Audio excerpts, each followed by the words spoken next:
আল্লাহ বলেন, বান্দা মরতে তো হবেই তোমাদের সকলকে, কিন্তু দেখার বিষয় হলো যাকে জাহান্নাম থেকে মুক্তি দেয়া হলো এবং জান্নাতে প্রবেশ করানো হলো, ফাকাদ ফাজা, সেই কেবল সফল হলো, সেই কামিয়াব হলো, সেই কৃতকার্য হলো। তাহলে কি বুঝা গেল? সফলতা জাহান্নাম থেকে মুক্তি পাওয়া, সফলতা জান্নাত পাওয়া, আল্লাহ তাআলার পক্ষ থেকে ঘোষণা হওয়া। এজন্য আজকে আমরা অনেকটাই এই গ্লোবালাইজেশন, বিশ্বায়নের এই যুগে, মোবাইলের এই যুগে খ্যাতির মোহ, পরিচিতির মোহ আমাদের মধ্যে খুব বেশি। একবারে সবাই মনে করে আমি একটা চুল কাটাইলাম, এটা সবাই দেখলো। আমি একটা সিবা প্যান্ট কিনলাম, এইটারে কয়েক আইটেমে মোবাইলের মধ্যে ছবি দিব, সবাই দেখো। বেওকুফ, তোর এটা কে দেখবে বেটা? এই সিবা প্যান্ট দেখার কি আছে? এটা তো আরো কত মানুষই পয়রা রাখছে, না হের এটা হে দেখাইবে। মোটর সাইকেলের সামনে সাইডে কাইত হইয়া, সিট হইয়া, ঠ্যাঙ্গালগি দিয়া বিভিন্ন মডেলে তার দরকার মানুষের কাছে পরিচিত, যে কোনো আইটেমে হোক। এবার প্যান্ট ফইরা হোক আর প্যান্ট খুললে হোক, মানুষের চিনলে মানুষ চিনছি কিনা, আমারে পরিচিতি হলো কিনা, এটা হলো বিষয়। এই যে খ্যাতির, পরিচিতির মোহ, আকর্ষণ, এটা আমাদেরকে বরবাদ করে দিচ্ছে, আমাদেরকে শেষ করে দিচ্ছে। এই জন্য বাস একজন হোক, একজনের জন্য আল্লাহর কথা দিল দিয়ে বলা উচিত। কেউ যদি 10,000 মানুষের সামনে বয়ান করে আর কেউ যদি 10 জনের সামনে বয়ান করে, মনে রাখতে হবে কোনোটাই সফলতা ব্যর্থতার মাপকাঠি নেই। 10,000 লোক হইলে সফল, 10 জন হইলে ব্যর্থ, এমন কথা কোরআন সুন্নাহর কোথাও নাই। ইসলামের মধ্যে সংখ্যাগরিষ্ঠতা হিসাব না, কোরআন সুন্নাহ সম্মত হওয়া, এটা হিসাব। গণতান্ত্রিক পদ্ধতিতে সংখ্যাগরিষ্ঠতা হইল মূল বিষয়। 51 জন আপনার ভোট দিছে একজনকে, এবারে তারা অর্ধশিক্ষিত হোক অথবা একেবারে অশিক্ষিত হোক, তো 50 জন বুদ্ধিমান বিবেকবান আরেকজনকে ভোট দিছে, তো এরপরেও 51 জনের ভোট যিনি পাইছেন উনি জিতছে। কারণ এখানে সংখ্যা বেশি, একজন বেশি। এখানে যোগ্যতা বিষয় না, এখানে মূল বিষয় হলো ভোট একটা বেশি। এটা হলো এই গণতান্ত্রিক পদ্ধতির একটা ব্যর্থতা। এখানে উপযুক্ত ব্যক্তি নির্বাচনের সুযোগ কম, এখানে ভোট হিসাব, সংখ্যা হিসাব, গরিষ্ঠতা হিসাব।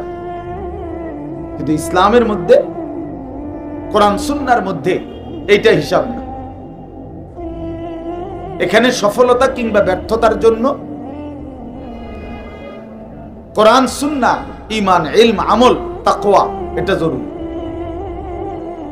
এটাই জরুরি। হযরত বেলাল রাদিয়াল্লাহু তাআলা আনহু, তিনি প্রচন্ড কালো ছিলেন, কিন্তু কোরআনুল কারীমে আল্লাহ তাআলা বেলালকে বলছেন সবচেয়ে সম্মানিত আল্লাহর নিকট যে ব্যক্তি, তার মধ্যে অন্যতম হযরত বেলাল, অথচ প্রচন্ড কালো। ইন্না আকরামাকুম ইনদাল্লাহি আতকাকুম, কোরআন শরীফের 26 পারায় সূরা হুজুরাতের মধ্যে এটা আছে। আল্লাহ বলছেন আল্লাহর নিকট সবচেয়ে সম্মানিত ওই ব্যক্তি যে সবচেয়ে বড় মুত্তাকি, তাকওয়াবান, আল্লাহ ভীরু, গুনাহ থেকে পবিত্র থাকে, নেক আমলে অভ্যস্ত থাকে, তারই বলে মুত্তাকি। এক্ষেত্রে সবচেয়ে বড় মুত্তাকি যে সবচেয়ে বেশি আল্লাহ ভীরু, গুনাহ থেকে মুক্ত, আল্লাহর ইবাদতে অভ্যস্ত, সে আল্লাহর নিকট সবচেয়ে দামি। তাফসীরের মধ্যে আছে এই আয়াত নাজিল হয়েছে হযরত বেলালের প্রশংসা, হযরত বেলালের জন্য প্রথম সম্বোধন উনাকে করছেন আল্লাহ। যে বেলাল আমি আল্লাহর নিকট সবচেয়ে দামি। তাহলে কালো নিগ্রু মানুষ তাকওয়ার কারণে, ঈমানের কারণে আল্লাহর কাছে সবচেয়ে দামি। আর এই যে আবু লাহাব, নবী সাল্লাল্লাহু আলাইহি সাল্লামের চাচা, এই বেটার মূল নাম হলো আব্দুল উজ্জা। এই আবু লাহাব তার মূল নাম না, তার নাম হলো আব্দুল উজ্জা, উজ্জার গোলাম। উজ্জা একটা মূর্তির নাম, দেবতা, ওই কুরাইশদের ছিল। কিন্তু সে এত বেশি সুন্দর ছিল, একেবারে টকটুকা লাল সুন্দর, বেশি সুন্দর ছিল। এই জন্য লোকেরা তাকে বলতো আবু লাহাব, একেবারে লালের বাপ, সুন্দরের বাপ, সুন্দরের আব্বা। কিন্তু সে হলো চিরনিকৃষ্ট জাহান্নামী। তাহলে চেহারায় তো সবচেয়ে সুন্দর, কিন্তু পরিণতি তো জাহান্নামী, নিকৃষ্ট। চেহারায় তো একদম কালো বেলাল, কিন্তু পরিণতি তো আল্লাহর কাছে সর্বোচ্চ দাম। তাহলে কি বোঝা গেল? এখানে বাহ্যিক এটা বিষয় না, ঈমান, ইলম, তাকওয়া এটা মূল বিষয়। তা আমার আপনাদের কাছে বলার উদ্দেশ্য হলো সব সময় এটা মনে রাখবে, আল্লাহর কথা, কোরআন সুন্নাহর কথার প্রতি মনোযোগী হবেন। তিনি যেই বলুন, আপনার মসজিদের ইমাম, ওনারে কেউ না চিনুক, শুধু আপনারা কয়েকজনে চিনেন, আলহামদুলিল্লাহ, ওনার কথাই মনোযোগ দিয়ে শোনেন। উনি মুরব্বী, বয়স্ক আলেম, তো ওনার কথাই মনোযোগ দিয়ে শোনেন। উলামায়ে কেরাম, তার পরিচিতি কম হোক, আপনি তার কথা শুনেন, আল্লাহর কথা, তাইলে বোঝা যাবে আপনি আসলে আল্লাহর কোরআনের প্রতি আগ্রহী। আর নাই তো উনারে এখন সবাই চিনে, উনি আইলে আমি যাম, উনি ওয়াজ করলে আমি শুনবো, তাইলে তো এটা ব্যক্তির মোহ হইল, নির্ধারিত ব্যক্তির মোহ হইল। আল্লাহর কোরআনের প্রতি আমি ফিরলাম কোথায়? এই জন্য এটা খেয়াল করা, নিজ মহল্লার উলামায়ে কেরাম, নিজ মসজিদের ইমাম সাহেবের বয়ান, উলামায়ে কেরামের প্রত্যেকের নসিহত দিল দিয়ে শোনা উচিত। দুই লাইনের কথার মধ্যে হয়তো আমার জিন্দেগির বহুত বড় খোরাক আছে, সবক আছে। এক শব্দের মধ্যে ইসলামের ইতিহাসে আমরা কিতাবে পড়ছি, এমন বহু ব্যক্তি ছিল যারা নবী সাল্লাল্লাহু আলাইহি সাল্লামের হাদিস এক লাইন শুই না অন্ধকার জীবন ছেড়ে আলোর পথে চলে আসছে। আল্লাহর কোরআনের একটি আয়াত শুনে এমন অসংখ্য মনীষীর জীবনে আছে যারা জীবন বদলায় ফেলছে, জীবন বদলায় ফেলছে। একজন বিখ্যাত মুহাদ্দিস আলেম ছিলেন মুহাম্মদ ইবনে মাসলামা আল কানাবী রাহমাতুল্লাহি আলাইহি, অনেক বড় মুহাদ্দিস। তো উনি বাজারের মধ্যে সন্ত্রাসী, বাজারে চাঁদাবাজি করতেন, উগ্র ছিল, বখাটে ছিলেন, বন্ধু বান্ধব নিয়ে নেশা করতেন, আড্ডা দিতেন এবং বাজারে উচ্ছৃঙ্খল আচরণ করতেন। একদিন ওই বাজারের পাশ দিয়ে একজন বড় মুহাদ্দিস আলেম যাইতেছিলেন, ইনি তারে টিটকারি কইরা বলছে, এই হুজুর খারাপ, চাই আপনি কি হাদিস জানেন বলেন দেখি, একটা হাদিস বলেন। তো এইটা বলাতে ওই আলেম ইমাম শুবা রাহমাতুল্লাহি আলাইহি উনি নিয়ত করলেন মনে মনে যে আল্লাহ, তোমার বান্দাকে দেখেই বোঝা যাইতেছে উচ্ছৃঙ্খল, বখাটে, কিন্তু শুনতে তো চাইছে আপনার বন্ধুর হাদিস, টিটকারি করে কোক, মস্কারি করেই বলুক, হাদিস তো শুনতে চাইছে, আমি একটা হাদিস বলি, আপনি বরকত দিয়েন। এই কথা বলে বলছে, যুবক শোনো, নবী সাল্লাল্লাহু আলাইহি ওয়াসাল্লাম বলছেন, ইজা লাম তাস্তাহি ফাসনা মা শিতা, যখন কারো লজ্জা নাই, শরম নাই, তো এবার তুমি যা ইচ্ছা তাই করো। যার হায়া নাই, যার শরম নাই, সে যা ইচ্ছা তাই করুক। নবী সাল্লাল্লাহু আলাইহি ওয়াসাল্লাম বললেন, আমি জানি না, যা তোর যা মন চা তাই কর, যেহেতু তোমার কোনো লজ্জাই নাই, হায়াই নাই, শরমই নাই। এইটা রাসূলুল্লাহ সাল্লাল্লাহু আলাইহি ওয়াসাল্লামের হাদিস। এই কথা বলে তিনি চলে গেলেন। এই যুবক মুহাম্মদ ইবনে মাসলামা ওইখানেই বসে রইলেন। তো সাথের বন্ধুরা বললেন, উস্তাদ উঠতেন না, চলেন। বলছে, না, তোমরা কি বুঝছো বন্ধু, এই হাদিস তো নবী সাল্লাল্লাহু আলাইহি সাল্লাম আমার জন্য বলছে। আমি তো লজ্জা নাই, শরম নাই, যার ফলে যা মন চায় তাই করি, অন্যায় করি, নাফরমানি করি, বখাটেপনা করি, মানুষের উপরে জুলুম করি, জবরদস্তি করি। কাজে আমার কোনো চরিত্র নাই, আমার কোনো হায়া নাই, এজন্যই তো আমি যা ইচ্ছা তাই করি। তো রাসূল সাল্লাল্লাহু আলাইহি সাল্লাম তো এই তিরস্কার আমারে করছেন, যাও ছেড়ে দিলাম অন্ধকারী রাস্তা। এই এক কথার উপরে পরবর্তীতে উনার কাছে গেছেন ওই ইমাম শুবা, ওই যিনি বলছিল হাদিসটা, উনার কাছে গিয়ে উনার ছাত্র হয়ে হাদিস শিখে ওই জামানার সর্বশ্রেষ্ঠ মুহাদ্দিস হয়েছে। এই এক কথায় জিন্দেগি বদলে গেছে, এক হাদিস জীবন পাল্টায় দিছে। এই জন্য বাপ, আল্লাহর কথা দিল দিয়ে শুনবেন। নিজ মহল্লার ইমাম সাহেব, উলামায়ে কেরাম প্রত্যেকের কথা দিল দিয়ে শুনবেন। আসরের পরে বলুক সেটাও দামি, জোহরের পরে বলুক এটাও দামি, 20 মিনিট বলুক এটাও দামি, 2 ঘন্টা বলুক এটাও দামি। প্রত্যেকের কথাকেই আল্লাহর কথা যখন বলে দামি মনে করা উচিত, তাইলে বরকত হয় নিজের মধ্যে। আর নাই তো শুধু ব্যক্তি বিশেষের মোহ হইলে এটার মধ্যে জিন্দেগি হয় না। আল্লাহ আমাদেরকে বুঝার তৌফিক দান করেন। মোবাইল যাদের হাতে আছে, দয়া করে এই হাতের মোবাইলটা নিয়ে ব্যস্ত না হইলে ভালো।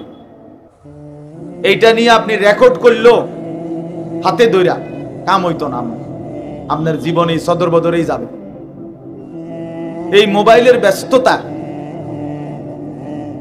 এটা দিলের মধ্যে সারাক্ষণ খসখস করে, সারাক্ষণ অন্তরের মধ্যে এই কথাই আসা যাওয়া করে যে মোবাইলে উঠতেছে কিনা, আওয়াজ ক্লিয়ার কিনা, রেকর্ড সুন্দর হচ্ছে কিনা, ইত্যাদি ইত্যাদি। ফলে আর আসলে এই বেচারা নিজের জন্য কিছুই বুঝে না। যেমন আছে অপদার্থ, এমন অপদার্থই থেকে যায়, বদলায় না। এজন্য 1 কোটি মোবাইলের ওয়াজের চাইতেও আল্লাহর কোন বান্দার সরাসরি কথা শোনা 1000 কোটি গুণে বেশি উত্তম। এটাই সর্বযুগে পরীক্ষিত কথা, এটা তাজরিবা, অভিজ্ঞতা লব্ধ কথা যে জিন্দেগি বদলা সরাসরি সোহবতে, সরাসরি সান্নিধ্যে হক্কানি রব্বানি মুত্তাকি উলামায়ে কেরাম কোন আল্লাহওয়ালার কাছাকাছি সান্নিধ্যের বরকতে, তার নৈকট্য সংস্পর্শের বরকতে মানুষের জিন্দেগি বদলায়। এই জন্য প্রিয় ভাই, এই যারা যে কয়েকজনের হাতে মোবাইল, এগুলো আনামায় ফেলেন, এমনি শুনেন, অল্প একটু কথা এমনি শুনলে বরকত হন। আল্লাহ আমাদেরকে তৌফিক দান করেন। কোরআনুল কারীমের 30 নম্বর পারা, 83 নম্বর সূরা, এনে এসে বসেন।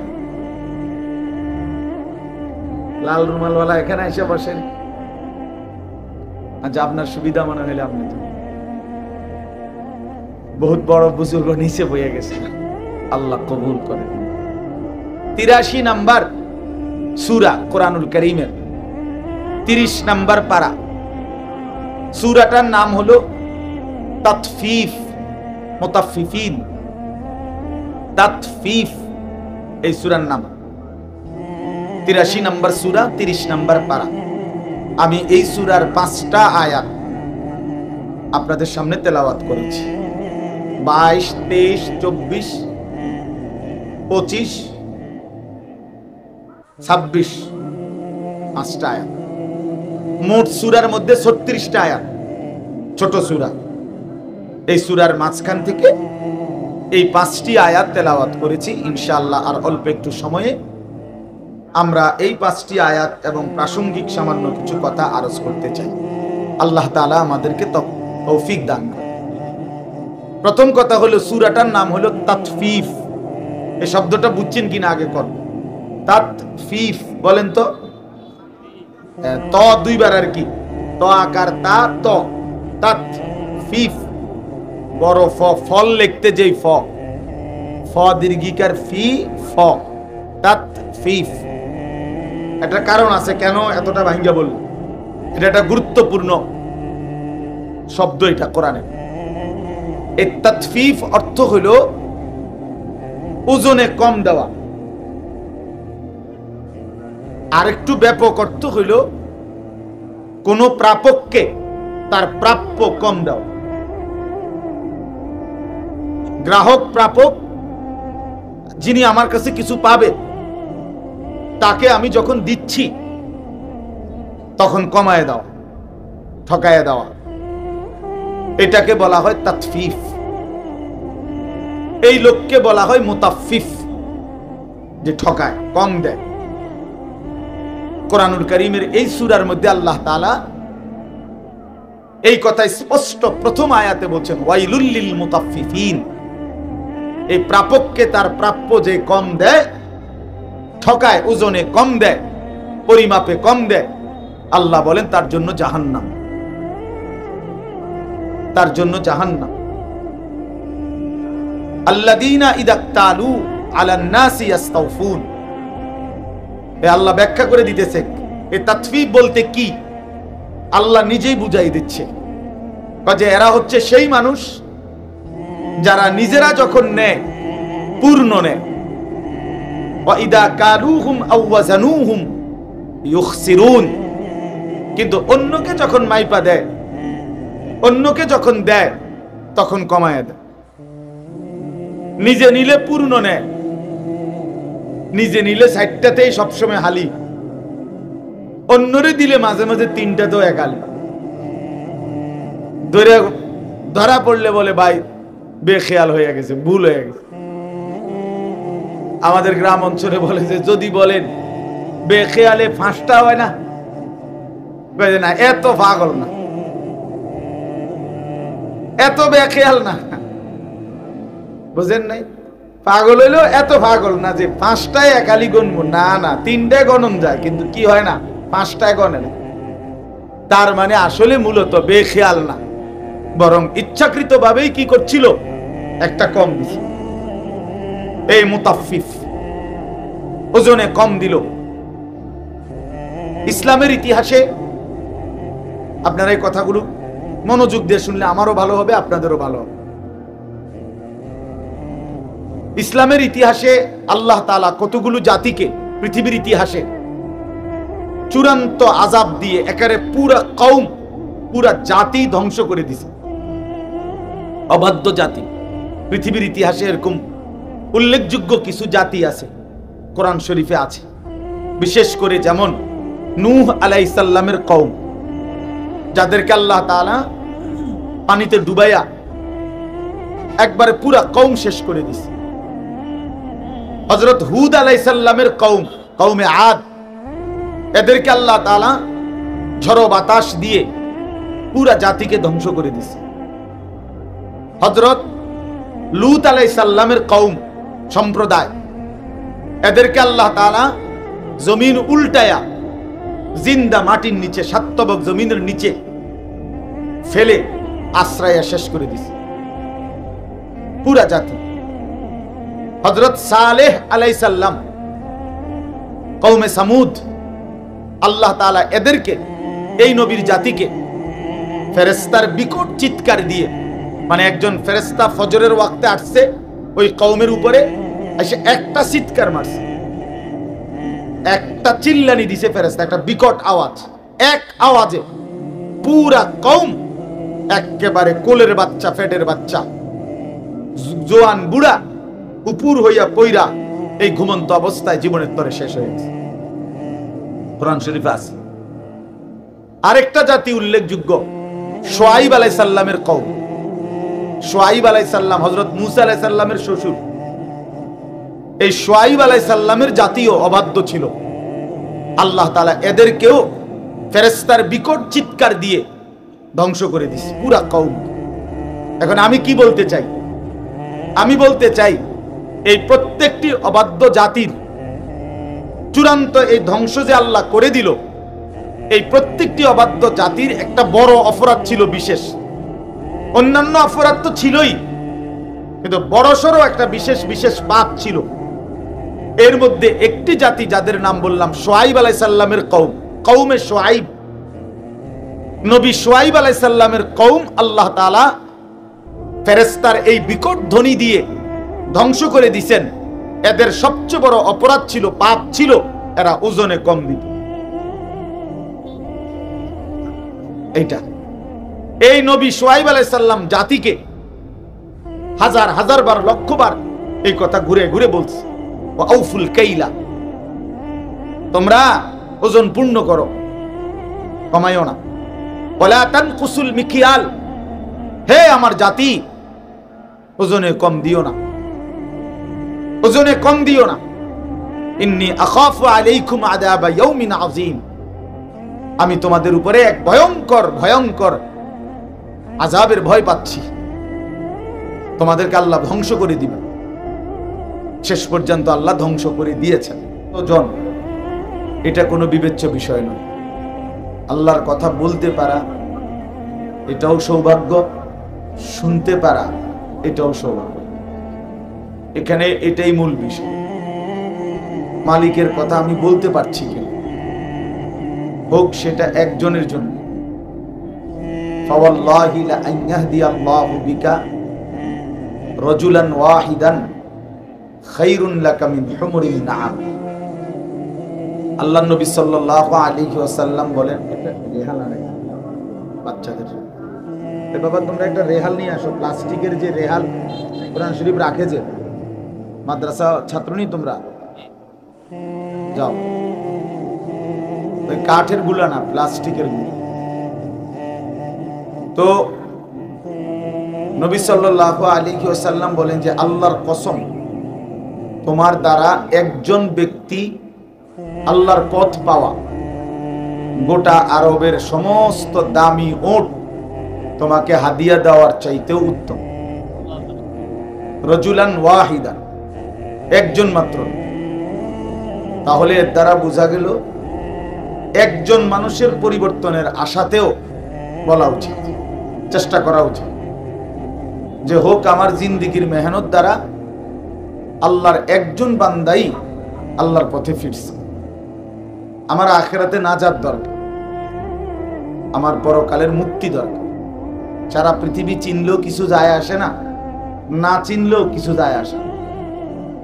মানুষের কাছে এই পরিচিতি দিয়ে তেমন কোনো ফায়দা নেই, উল্লেখযোগ্য কিছুই নেই। মনে করেন কোরআনুল কারীমের মধ্যে 25 জন নবীর নাম আছে, একবারে গোনা। এখন নবী রাসূল কি 25 জন? তাইলে 1.25 লক্ষ আম্বিয়া কেরাম, তো বাকিদের তো নাম নাই, কেউ জানে না। অন্যান্য কিতাবে খুঁজলে আরো নইলে 2-4-20 জনের নাম পাওয়া যাবে। তা তাইলে লক্ষের চাইতে বেশি নবী রাসূলের নাম তো পৃথিবীর কেউ জানে না। তাইলে ওনারা কি ব্যর্থ? ব্যর্থ। আমাদের প্রিয় নবী সাল্লাল্লাহু আলাইহি ওয়াসাল্লাম তিনি যখন বিদায় হজ্জের মাঠে ইন্তেকালের পূর্বের বছর আরাফাতের ময়দানে হজ্জের খুতবা দিয়েছেন, তখন নবী সাল্লাল্লাহু আলাইহি সাল্লামের সামনে 1.25 লক্ষর বেশি সাহাবী ছিল। তাহলে 1.25 লাখ সাহাবী, এই বিপুল পরিমাণ সাহাবীর নাম পৃথিবীর কোন কিতাবে নাই। 5000 সাহাবীর নামও পৃথিবীর কোন কিতাবে নাই, কোনখানে নাই। সর্বোচ্চ 313 জন সাহাবী বদরের যুদ্ধে যারা অংশগ্রহণ করছেন উনাদের নাম একসাথে পাওয়া যায়, আছে। আরো বাকি মিলাইয়া তো মনে করেন 2000-এর নাম বা 5000-এর নামে তালাশ করে পাইল, তো বাকিরা, বাকিদের নাম কই? বাকিদের নাম পৃথিবীর কোনো কিতাবেও নাই, কেউ জানেও না।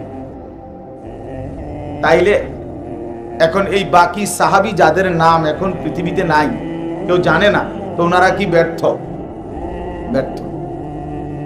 এই কথাটাই বলতে চাচ্ছি। মূলত সফলতা কিংবা ব্যর্থতার জন্য মানুষের কাছে পরিচিতি কোনো বিষয় না। সফলতা কিংবা ব্যর্থতার জন্য মহান আল্লাহ পাকের কাছে আমার ফয়সালা কি হইছে সেটা বিষয়। ফামান যুহজিহা আনিন নারি ওয়া উদখিলাল জান্নাহ ফাকাদ ফাজা। সরাসরি কোরআনের আয়াত। আল্লাহ বলেন, বান্দা মরতে তো হবেই তোমাদের সকলকে, কিন্তু দেখার বিষয় হলো যাকে জাহান্নাম থেকে মুক্তি দেয়া হলো এবং জান্নাতে প্রবেশ করানো হলো, ফাকাদ ফাজা, সেই কেবল সফল হলো, সেই কামিয়াব হলো, সেই কৃতকার্য হলো। তাহলে কি বোঝা গেল? সফলতা জাহান্নাম থেকে মুক্তি পাও, সফলতা জান্নাত পাও, আল্লাহ তাআলার পক্ষ থেকে ঘোষণা হয়।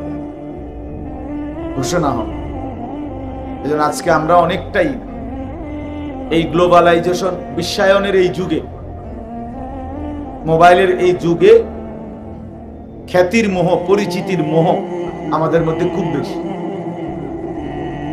একবারে সবাই মনে করে আমি একটা চুল কাটাইলাম, এটা সবাই দেখুন।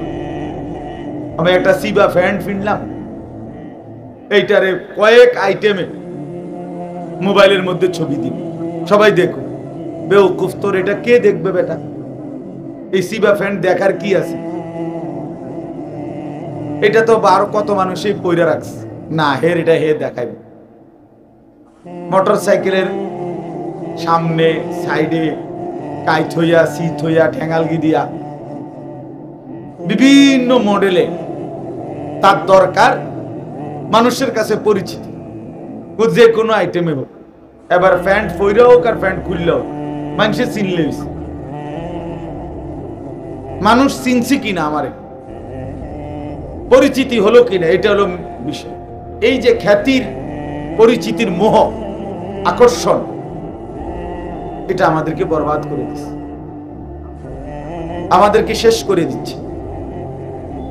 এই জন্য বাপ একজন হোক, একজনের জন্য আল্লাহর কথা দিল দিয়ে বলা উচিত। কেউ যদি 10,000 মানুষের সামনে বয়ান করে আর কেউ যদি 10 জনের সামনে বয়ান করে, মনে রাখতে হবে কোনোটাই সফলতা ব্যর্থতার মাপকাঠি না। 10,000 লোক হইলে সফল, 10 জন হইলে ব্যর্থ, এমন কথা কোরআন সুন্নাহর কোথাও নাই। ইসলামের মধ্যে সংখ্যাগরিষ্ঠতা হিসাব না, কোরআন সুন্নাহ সম্মত হওয়া এটা হিসাব। গণতান্ত্রিক পদ্ধতিতে সংখ্যাগরিষ্ঠতা হইল মূল বিষয়। 51 জন আপনার ভোট দিছে একজনকে, এবারে তারা অর্ধশিক্ষিত হোক অথবা একেবারে অশিক্ষিত হোক, তো 50 জন বুদ্ধিমান বিবেকবান আরেকজনকে ভোট দিছে, তো এরপরেও 51 জনের ভোট যিনি পাইছেন উনি জিতছেন। কারণ এখানে সংখ্যা বেশি, একজন বেশি। এখানে যোগ্যতা বিষয় না, এখানে মূল বিষয় হলো ভোট একটা বেশি। এটা হলো এই গণতান্ত্রিক পদ্ধতির একটা ব্যর্থতা। এখানে উপযুক্ত ব্যক্তি নির্বাচনের সুযোগ কম, এখানে ভোট হিসাব, সংখ্যা হিসাব, গরিষ্ঠতা হিসাব। কিন্তু ইসলামের মধ্যে, কোরআন সুন্নাহর মধ্যে এইটা হিসাব না।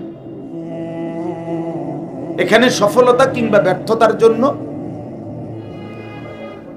কোরআন সুন্নাহ, ঈমান, ইলম, আমল, তাকওয়া এটা জরুরি,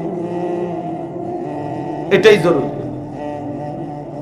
হযরত বেলাল রাদিয়াল্লাহু তাআলা আনহু তিনি প্রচন্ড কালো ছিলেন, কিন্তু কোরআনুল কারীম আল্লাহ তাআলা বেলালকে বলছেন সবচেয়ে সম্মানিত আল্লাহর নিকট যে ব্যক্তি, তার মধ্যে অন্যতম হযরত বেলাল, অথচ প্রচন্ড কালো।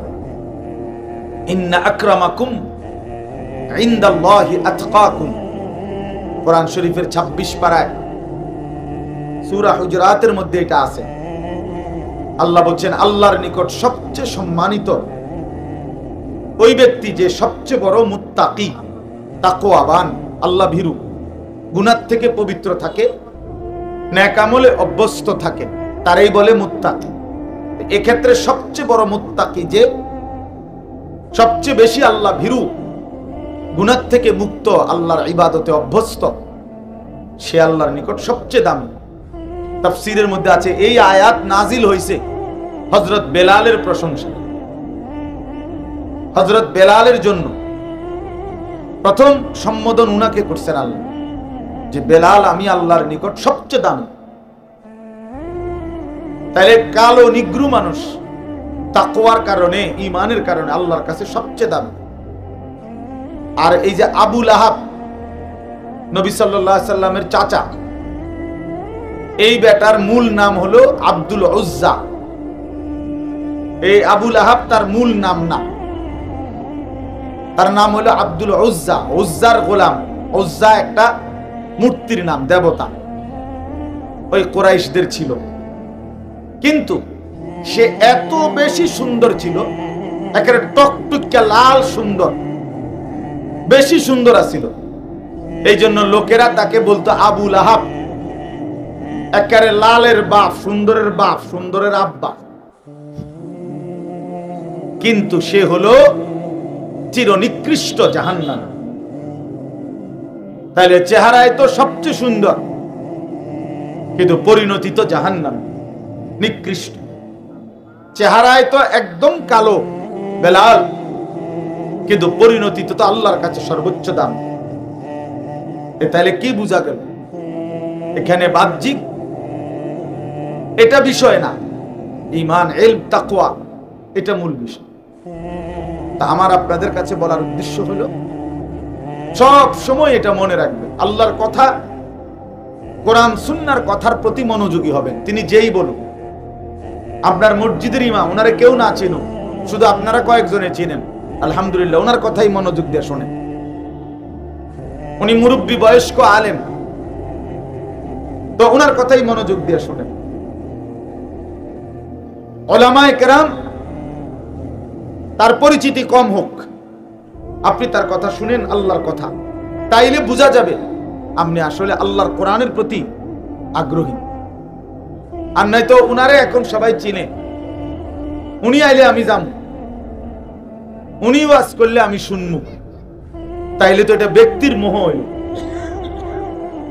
নির্ধারিত ব্যক্তির মোহ হইল। আল্লাহর কোরআনের প্রতি আমি ফিরলাম কোথায়? এই জন্য এটা খেয়াল করা, নিজ মহল্লার উলামায়ে কেরাম, নিজ মসজিদের ইমাম সাহেবের বয়ান, উলামায়ে কেরামের প্রত্যেকের নসিহত দিল দিয়ে শোনা উচিত। দুই লাইনের কথার মধ্যে হয়তো আমার জিন্দেগির বহুত বড় খোরাক আছে, সবক আছে। এক শব্দের মধ্যে ইসলামের ইতিহাসে আমরা কিতাবে পড়ছি, এমন বহু ব্যক্তি ছিল যারা নবী সাল্লাল্লাহু আলাইহি সাল্লামের হাদিস এক লাইন শুই না অন্ধকার জীবন ছেড়ে আলোর পথে চলে আসছে। আল্লাহর কোরআনের একটি আয়াত শুনে এমন অসংখ্য মনীষীর জীবনে আছে যারা জীবন বদলায় ফেলছে, জীবন বদলায় ফেলছে। একজন বিখ্যাত মুহাদ্দিস আলেম ছিলেন মুহাম্মদ ইবনে মাসলামা আল কানাবী রাহমাতুল্লাহি আলাইহি, অনেক বড় মুহাদ্দিস। তো উনি বাজারের মধ্যে সন্ত্রাসী, বাজারে চাঁদাবাজি করতেন, উগ্র ছিল, বখাটে ছিলেন, বন্ধু বান্ধব নিয়ে নেশা করতেন, আড্ডা দিতেন এবং বাজারে উচ্ছৃঙ্খল আচরণ করতেন। একদিন ওই বাজারের পাশ দিয়ে একজন বড় মুহাদ্দিস আলেম যাইতেছিলেন, ইনি তারে টিটকারি করে বলছে, এই হুজুর খারাপ, চাই আপনি কি হাদিস জানেন বলেন দেখি, একটা হাদিস বলেন। তো এইটা বলাতে ওই আলেম ইমাম শুবা রাহমাতুল্লাহি আলাইহি উনি নিয়ত করলেন মনে মনে যে আল্লাহ, তোমার বান্দাকে দেখেই বোঝা যাইতেছে উচ্ছৃঙ্খল, বখাটে, কিন্তু শুনতে তো চাইছে আপনার বন্ধুর হাদিস, টিটকারি করে একো মস্কারি করেই বলুক, হাদিস তো শুনতে চাইছে, আমি একটা হাদিস বলি, আপনি বরকত দিয়েন। এই কথা বলে বলছে, যুবক শোনো, নবী সাল্লাল্লাহু আলাইহি ওয়াসাল্লাম বলছেন, ইযা লাম তাস্তাহি ফাসনা মা শি'তা, যখন কারো লজ্জা নাই, শরম নাই, তো এবার তুমি যা ইচ্ছা তাই করো। যার হায়া নাই, যার শরম নাই, সে যা ইচ্ছা তাই করুক। নবী সাল্লাল্লাহু আলাইহি সাল্লাম বললেন, আমি জানি না, যা তোর যা মন চায় তাই কর, যেহেতু তোমার কোনো লজ্জাই নাই, হায়াই নাই, শরমই নাই। এইটা রাসূলুল্লাহ সাল্লাল্লাহু আলাইহি ওয়াসাল্লামের হাদিস। এই কথা বলে তিনি চলে গেলেন। এই যুবক মুহাম্মদ ইবনে মাসলামা ওইখানেই বসে রইলেন। তো সাথের বন্ধুরা বললেন, উস্তাদ উঠতেন না, চলেন। বুঝছে না, তোমরা কি বুঝছো বন্ধু, এই হাদিস তো নবী সাল্লাল্লাহু আলাইহি সাল্লাম আমার জন্য বলছে। আমি তো লজ্জা নাই, শরম নাই, যার ফলে যা মন চায় তাই করি, অন্যায় করি, নাফরমানি করি, বখাটে বনা করি, মানুষের উপরে জুলুম করি, জবরদস্তি করি। কাজে আমার কোনো চরিত্র নাই, আমার কোনো হায়া নাই, এজন্যই তো আমি যা ইচ্ছা তাই করি। তো রাসূল সাল্লাল্লাহু আলাইহি সাল্লাম তো এই তিরস্কার আমারে করছেন, যাও ছেড়ে দিলাম অন্ধকার এই রাস্তা। এই এক কথার উপরে পরবর্তীতে উনার কাছে গেছেন ওই ইমাম শুবা, ওই যিনি বলছিল হাদিসটা, উনার কাছে গিয়ে উনার ছাত্র হয়ে হাদিস শিখে ওই জামানার সর্বশ্রেষ্ঠ মুহাদ্দিস হয়েছে। এই এক কথায় জিন্দেগি বদলে গেছে, এক হাদিস জীবন পাল্টায় দিয়েছে। এই জন্য বাপ, আল্লাহর কথা দিল দিয়ে শুনবেন। নিজ মহল্লার ইমাম সাহেব, উলামায়ে কেরাম, প্রত্যেকের কথা দিল দিয়ে শুনবেন। আসরের পরে বলুক সেটাও দামি, জোহরের পরে বলুক এটাও দামি, 20 মিনিট বলুক এটাও দামি, 2 ঘন্টা বলুক এটাও দামি। প্রত্যেকের কথাকেই আল্লাহর কথা যখন বলে দামি মনে করা উচিত, তাইলে বরকত হয় নিজের মধ্যে। আর নাই তো শুধু ব্যক্তি বিশেষের মোহ হইলে এটার মধ্যে জিন্দেগি হয় না। আল্লাহ আমাদেরকে বুঝার তৌফিক দান করেন। মোবাইল যাদের হাতে আছে, দয়া করে এই হাতের মোবাইলটা নিয়ে ব্যস্ত না হইলে ভালো। এইটা নিয়ে আপনি রেকর্ড করলো হাতে দইরা কাম হইতো না, আপনার জীবনে সদর বদরেই যাবে। এই মোবাইলের ব্যস্ততা এটা দিলের মধ্যে সারাক্ষণ খসখস করে, সারাক্ষণ অন্তরের মধ্যে এই কথাই আসা যাওয়া করে যে মোবাইলে উঠতেছে কিনা, আওয়াজ ক্লিয়ার কিনা, রেকর্ড সুন্দর হচ্ছে কিনা, ইত্যাদি ইত্যাদি। ফলে আর আসলে এই বেচারা নিজের জন্য কিছুই বুঝে না। যেমন আছে অপদার্থ, এমন অপদার্থই থাকে, বদলায় না। এজন্য 1 কোটি মোবাইলের ওয়াজের চাইতেও আল্লাহর কোন বান্দার সরাসরি কথা শোনা 1000 কোটি গুণে বেশি উত্তম। এটাই সর্বযুগে পরীক্ষিত কথা, এটা তাজরিবা, অভিজ্ঞতা লব্ধ কথা যে জিন্দেগি বদলা সরাসরি সোহবতে, সরাসরি সান্নিধ্যে হক্কানি রব্বানি মুত্তাকি উলামায়ে কেরাম, কোন আল্লাহওয়ালার কাছাকাছি সান্নিধ্যের বরকতে, তার নৈকট্য সংস্পর্শের বরকতে মানুষের জিন্দেগি বদলায়। এই জন্য প্রিয় ভাই, এই যারা যে কয়েকজনের হাতে মোবাইল, এগুলো নামায় ফেলেন, এমনি শুনেন, অল্প একটু কথা এমনি শুনলে বরকত হবে। আল্লাহ আমাদেরকে তৌফিক দান করেন। কোরআনুল কারীমের 30 নম্বর পারা, 83 নম্বর সূরা, এনে এসে বসেন, লাল রুমালওয়ালা এখানে এসে বসেন। আচ্ছা, আপনার সুবিধা মনে হলে আপনি বহুত বড় বুজুর্গ নিচে বইয়ে গেছেন, আল্লাহ কবুল করেন। 83 নম্বর সূরা কোরআনুল কারীমের 30 নম্বর পারা। সূরাটার নাম হলো তাতফিফ, মুতাফফিফিন, তাতফিফ এই সূরার নাম। 83 নম্বর সূরা, 30 নম্বর পারা। আমি এই সূরার 5টা আয়াত আপনাদের সামনে তেলাওয়াত করেছি। 22, 23, 24, 25, 26, 5টা আয়াত। মোট সূরার মধ্যে 36টা আয়াত, ছোট সূরা। এই সূরার মাঝখান থেকে এই 5টি আয়াত তেলাওয়াত করেছি। ইনশাআল্লাহ আর অল্প একটু সময়ে আমরা এই 5টি আয়াত এবং প্রাসঙ্গিক সামান্য কিছু কথা আরজ করতে চাই। আল্লাহ তাআলা আমাদেরকে তৌফিক দান করে। প্রথম কথা হলো সূরাটার নাম হলো তাতফিফ। এই শব্দটা বুঝছেন কিনা আগে কোন? তাতফিফ বলেন তো। ত দুইবার আর কি, ত আকার তা, ত তাতফিফ। বড় ফ, ফল লিখতে যেই ফ, ফ দীর্ঘিকার ফি, ফ, তাতফিফ। একটা কারণ আছে কেন এতটা ভাঙ্গা বলল। এটা একটা গুরুত্বপূর্ণ শব্দ এটা কোরআনে। এই তাতফিফ অর্থ হলো ওজনে কম দেওয়া। আরেকটু ব্যাপক অর্থ হইল কোন প্রাপককে তার প্রাপ্য কম দাও। গ্রাহক প্রাপক, যিনি আমার কাছে কিছু পাবে, তাকে আমি যখন দিচ্ছি তখন কমায় দাও, ঠকায় দেওয়া, এটাকে বলা হয় তাতফিফ।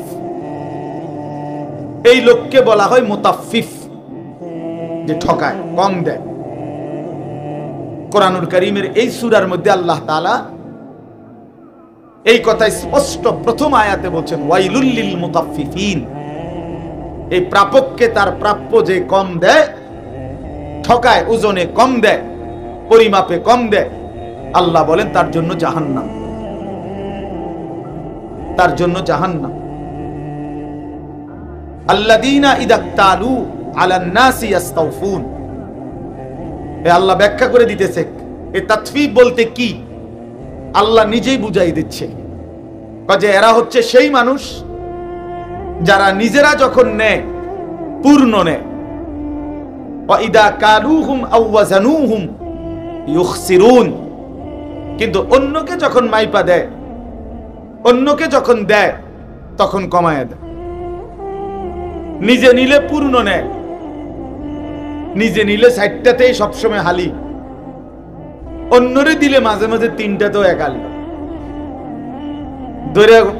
ধরা পড়লে বলে ভাই বেখেয়াল হয়ে গেছে, ভুল হয়ে গেছে। আমাদের গ্রাম অঞ্চলে বলে যে যদি বলেন বেখেয়ালে ফাঁসটা হয় না, না এত পাগল না, এত বেখেয়াল না, বুঝেন নাই? পাগল হইলো এত পাগল না যে 5টায় একালি গণবো, না না 3টায় গণন যায়, কিন্তু কি হয় না 5টায় গণে না। তার মানে আসলে মূলত বেখেয়াল না, বরং ইচ্ছাকৃত ভাবেই কি করছিল, একটা কম দিছিল। এই মুতাফফিফ, ওজনে কম দিল। ইসলামের ইতিহাসে আপনারা এই কথাগুলো মনোযোগ দিয়ে শুনলে আমারও ভালো হবে, আপনাদেরও ভালো হবে। ইসলামের ইতিহাসে আল্লাহ তাআলা কতগুলো জাতিকে পৃথিবীর ইতিহাসে চূড়ান্ত আযাব দিয়ে একেবারে পুরা কওম, পুরা জাতি ধ্বংস করে দিয়েছে। অবাধ্য জাতি পৃথিবীর ইতিহাসে এরকম উল্লেখযোগ্য কিছু জাতি আছে, কোরআন শরীফে আছে। বিশেষ করে যেমন নূহ আলাইহিস সালামের কওম, যাদেরকে আল্লাহ তাআলা পানিতে ডুবাইয়া একবারে পুরা কওম শেষ করে দিয়েছে। হযরত হুদ আলাইহিস সালামের কওম, কওমে আদ, এদেরকে আল্লাহ তাআলা ঝড়ো বাতাস দিয়ে পুরা জাতিকে ধ্বংস করে দিয়েছে। হযরত লূত আলাইহিস সালামের কওম, সম্প্রদায়, এদেরকে আল্লাহ তাআলা জমিন উল্টায়া জিন্দা মাটির নিচে, সাতবক জমিনের নিচে ফেলে আশ্রয়া শেষ করে দিয়েছে পুরা জাতি। হযরত সালেহ আলাইহিস সালাম কওমে সামুদ, আল্লাহ তাআলা এদেরকে, এই নবীর জাতিকে ফেরেশতার বিকট চিৎকার দিয়ে, মানে একজন ফেরেশতা ফজরের ওয়াক্তে আসছে ওই কওমের উপরে, এসে একটা চিৎকার মারছে, একটা চিল্লানি দিছে ফেরেশতা, একটা বিকট আওয়াজ, এক আওয়াজে পুরা কওম একেবারে কোলের বাচ্চা, পেটের বাচ্চা, জোয়ান বুড়া উপর হইয়া পইরা এই ঘুমন্ত অবস্থায় জীবনের তরে শেষ হয়ে গেছে। কোরআন শরীফে আছে। আরেকটা জাতি উল্লেখযোগ্য, শুআয়ব আলাইহিস সালামের কওম। শুআইব আলাইহিস সালাম, হযরত মূসা আলাইহিস সালামের শ্বশুর। এই শুআইব আলাইহিস সালামের জাতীয় অবাধ্য ছিল। আল্লাহ তাআলা এদেরকেও ফেরেশতার বিকট চিৎকার দিয়ে ধ্বংস করে দিস পুরা কওম। এখন আমি কি বলতে চাই? আমি বলতে চাই এই প্রত্যেকটি অবাধ্য জাতির চূড়ান্ত এই ধ্বংস যে আল্লাহ করে দিল, এই প্রত্যেকটি অবাধ্য জাতির একটা বড় অপরাধ ছিল বিশেষ। অন্যান্য অপরাধ তো ছিলই, কিন্তু বড়সড় একটা বিশেষ বিশেষ পাপ ছিল। এর মধ্যে একটি জাতি যাদের নাম বললাম শুআইব আলাইহিস সালামের কওম, কওমে শুআইব। নবী শুআইব আলাইহিস সালামের কওম আল্লাহ তাআলা ফেরেশতার এই বিকট ধ্বনি দিয়ে ধ্বংস করে দিয়েছেন। এদের সবচেয়ে বড় অপরাধ ছিল, পাপ ছিল, এরা ওজনে কম দিত। এইটা এই নবী শুআইব আলাইহিস সালাম জাতিকে হাজার হাজার বার, লক্ষ বার এই কথা ঘুরে ঘুরে বলছে, ওয়াউফুল কাইলা, তোমরা ওজন পূর্ণ করো, কমাইও না। ওয়ালা তানকুসুল মিকিয়াল, হে আমার জাতি ওজনে কম দিও না, ওজনে কম দিও না। ইন্নী আখাফু আলাইকুম আযাবা ইয়াউমিন আযীম, আমি তোমাদের উপরে এক ভয়ঙ্কর ভয়ঙ্কর আযাবের ভয় পাচ্ছি, তোমাদেরকে আল্লাহ ধ্বংস করে দিবেন। শেষ পর্যন্ত আল্লাহ ধ্বংস করে দিয়েছেন। জন এটা কোনো বিবেচ্য বিষয় নয়। আল্লাহর কথা বলতে পারা এটাও সৌভাগ্য, শুনতে পারা এটাও সৌভাগ্য। এখানে এটাই মূল বিষয়। মালিকের কথা আমি বলতে পারছি কেন, হোক সেটা একজনের জন্য।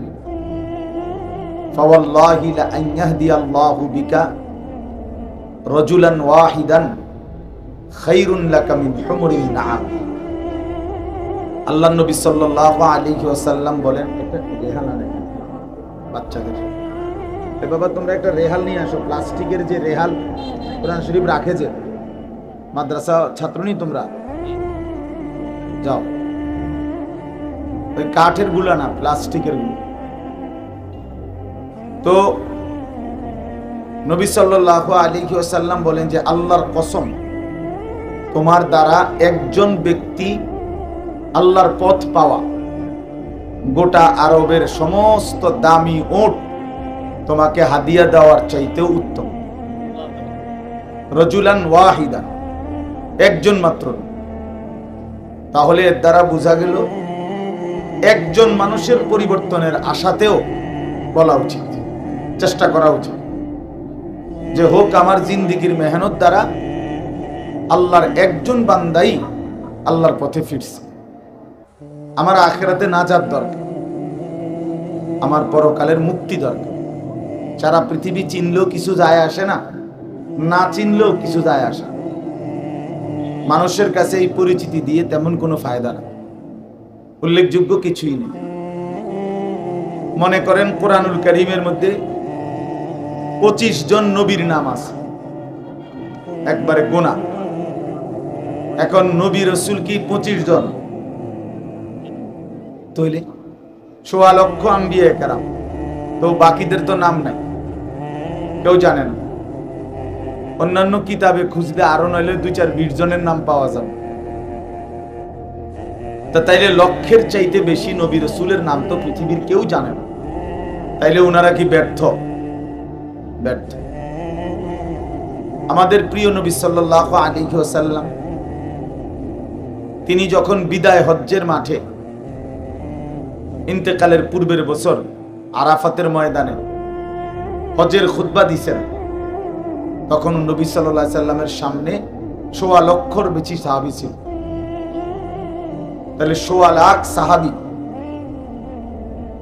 এই বিপুল পরিমাণ সাহাবীর নাম পৃথিবীর কোনো কিতাবে নাই।